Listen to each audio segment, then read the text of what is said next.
Isang mapagpalang umaga po para sa ating lahat.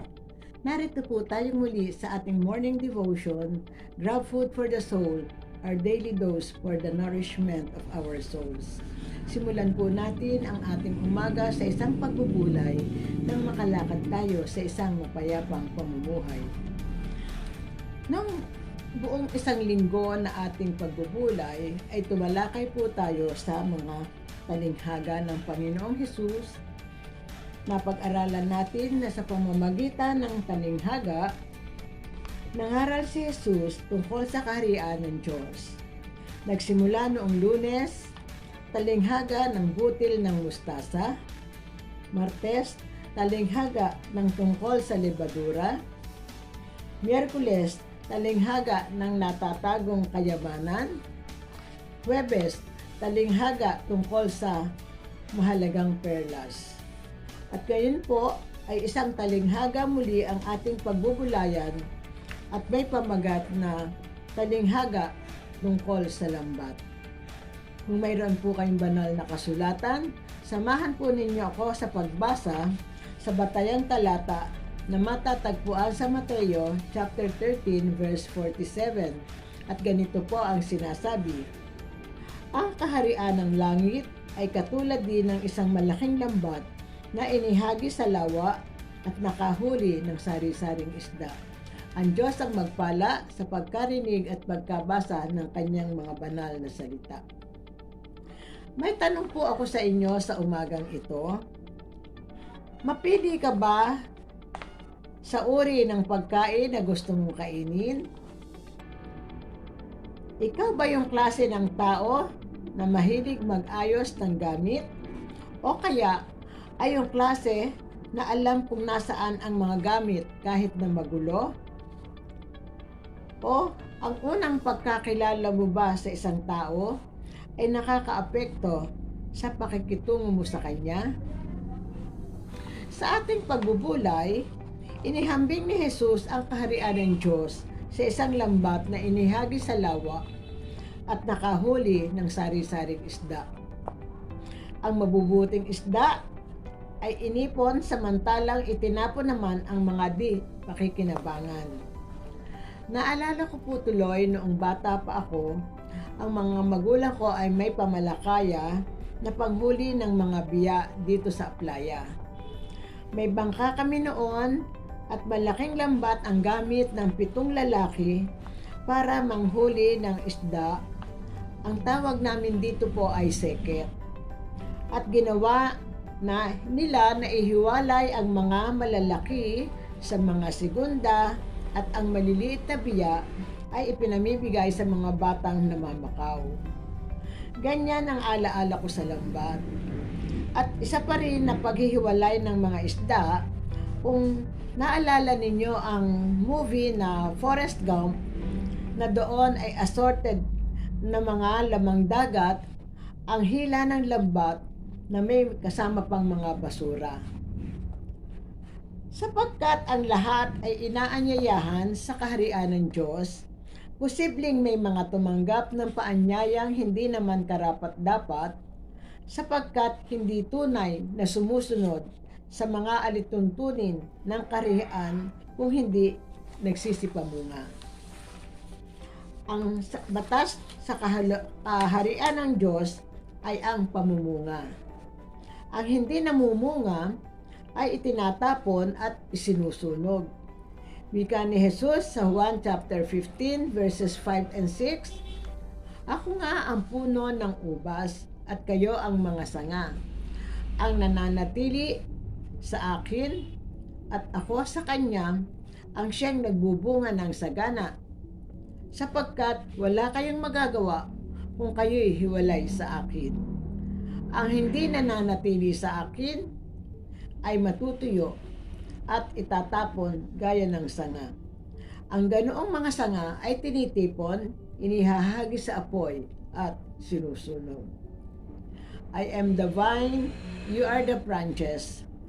If you remain in me, and I in you, you will bear much fruit. Apart from me, you can do nothing.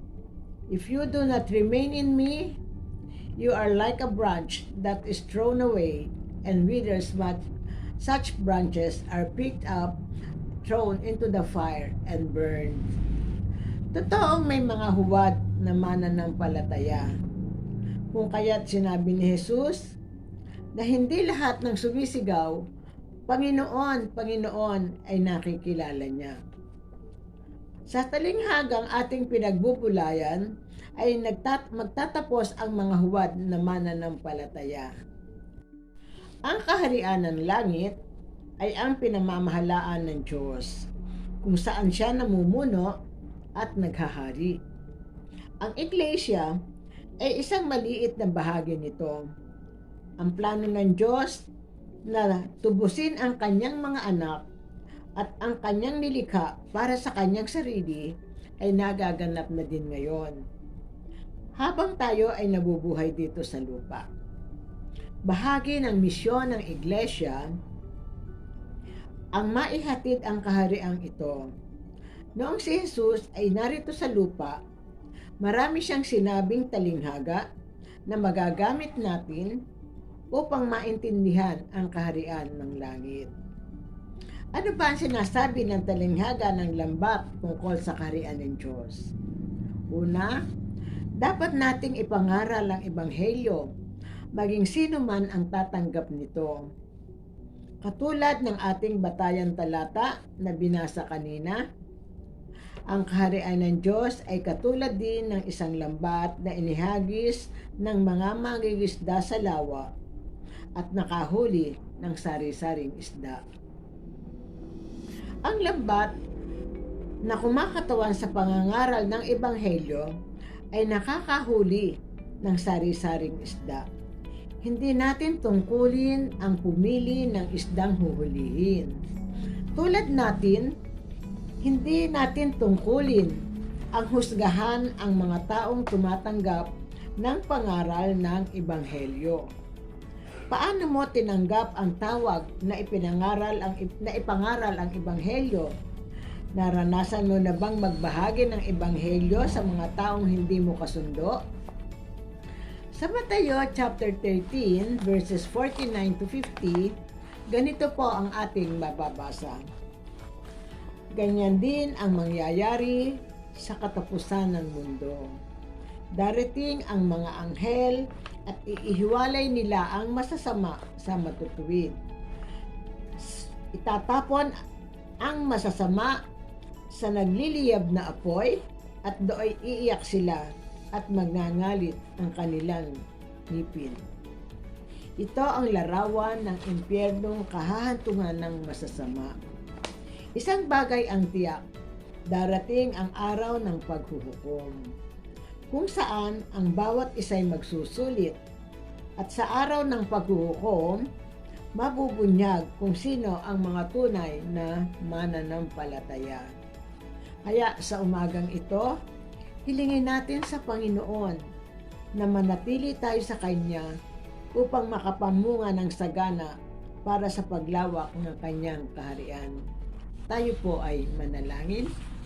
Amang banal na makapangyarihan sa lahat, salamat po sa munting pagbubulay na ibinigay mo sa bawat isa sa amin.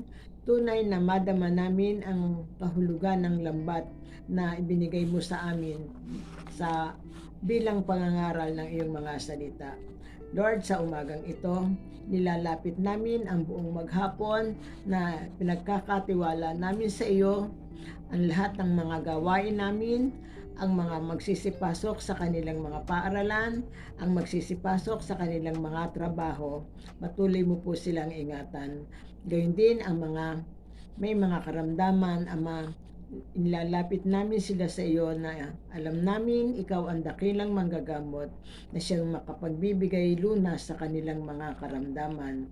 At patuloy ang pagpupuri namin sa buong maghapon. Ang lahat ng ito ay nilalapit namin na may pananampalataya sa matamis na pangalan ni Jesus. Amen. A friendly reminder po sa bawat isa sa atin. Be Christ-like in your workplace today.